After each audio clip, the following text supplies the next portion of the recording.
So right before summer started, I really started to get back into fishing.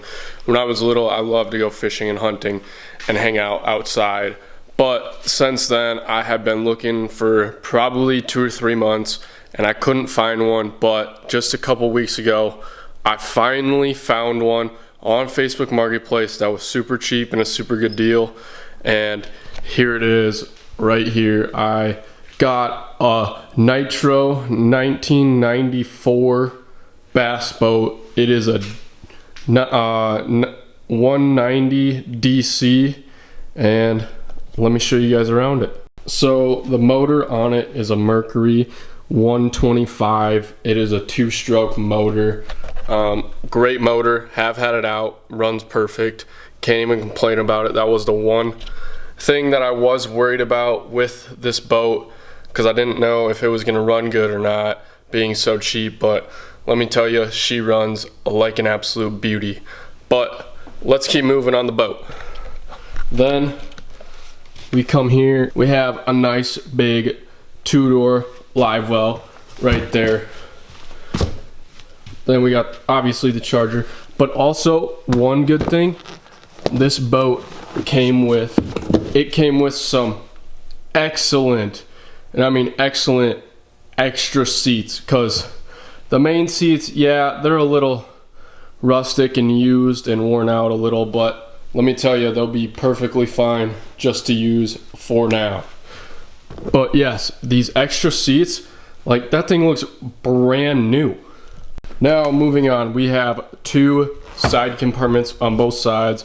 This one has a paddle, some life jackets, an anchor, and some side buoys, just the quick essentials that you need. Also a fire extinguisher that you need on the boat. And this one, I have some tackle put in there. I have went through the whole boat and put most of my stuff in it because I took it out the other day. But I put some tackle in there, just some extra stuff that's not exactly for bass fishing, but for other fishing, because I don't just bass fish. But that's all in there. Now we are actually in the cockpit of the boat, which I will show you. There are a couple nice, and I mean nice, details about this boat that I was actually surprised to see when I got it. But here we go, let me show you them. So first things first, the boat does have a hot foot, which is super nice. But the other thing about this boat is all the switches over here, they work.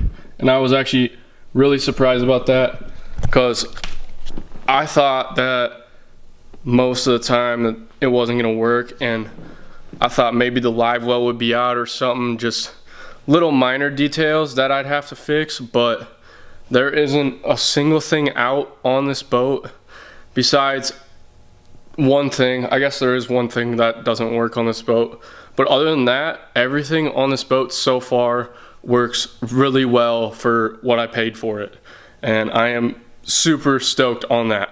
But let's keep going through the boat.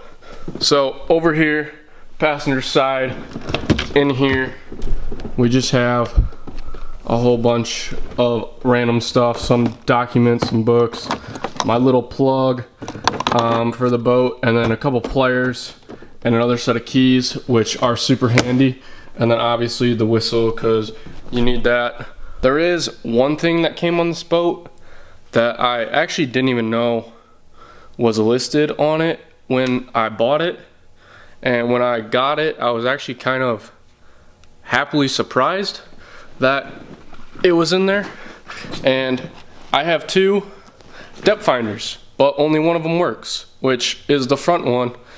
And it's just a little guy, but it still works, and I am actually pretty happy that I at least have one depth finder. Otherwise I would technically be fishing pretty much blind and just guessing what's underneath me.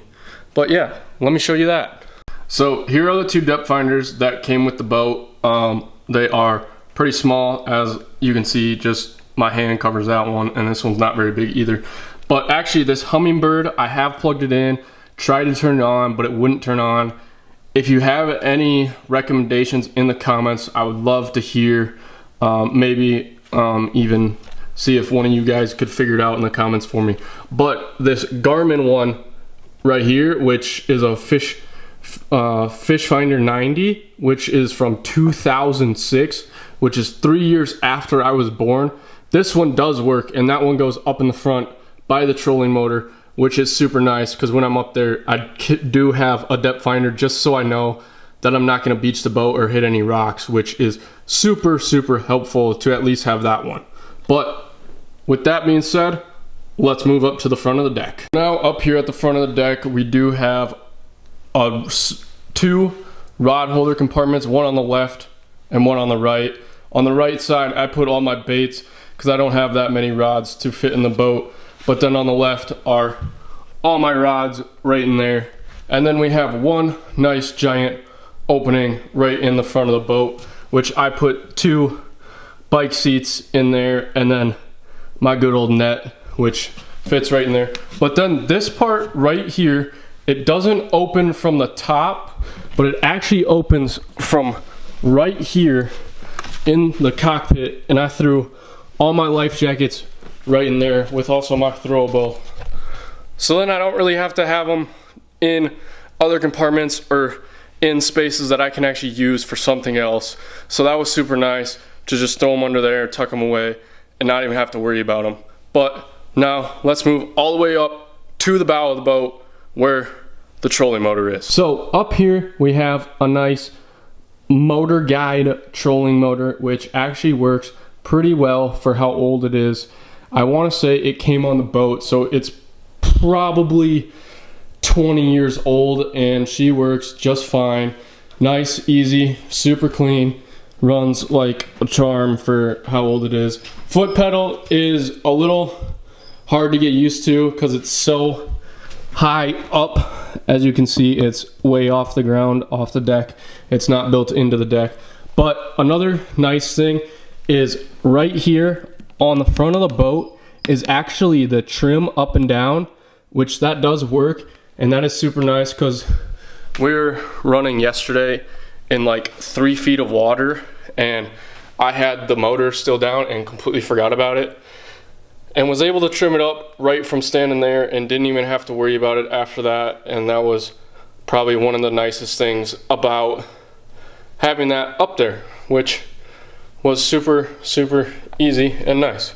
But also, one more thing that the last owner added to the boat that was not on here was these custom right here little rod secure straps. He has one on each side over there and right here. Those are super nice, super easy to use, not too challenging to get your rods under, and they do hold them pretty tight. You don't have to really worry about them because we did make a pretty good run yesterday all the way around the lake, back and forth a couple times, and no rods moved, no rods shifted, so that was super nice. But that is my boat that I got on Facebook Marketplace for a total of $3,500, and let me tell you, I'm not complaining one bit. There is a couple things. The trailer is in pretty good shape, but the bunks on it, I think maybe a couple of them didn't have screws in the back, and so I just have to get a couple screws and put those in the bunks. Other than that, the boat itself is super good, super clean, and I can't really complain. But that is my cheap Facebook Marketplace find of a boat, and let me tell you, having it a week, I'm not complaining about it one bit, and hopefully we'll get you guys some videos out on it fishing super close to here soon, and I will let you know. But also, we are changing it up just a little bit. We're posting on Fridays from now on. No more Thursdays. Friday, 7 p.m. Eastern time. We will be posting there. And also, if you made it this far in the video, thank you so much. Comment fishing so I know you made it this far. And also, leave a like, subscribe, and I will catch you guys next Friday.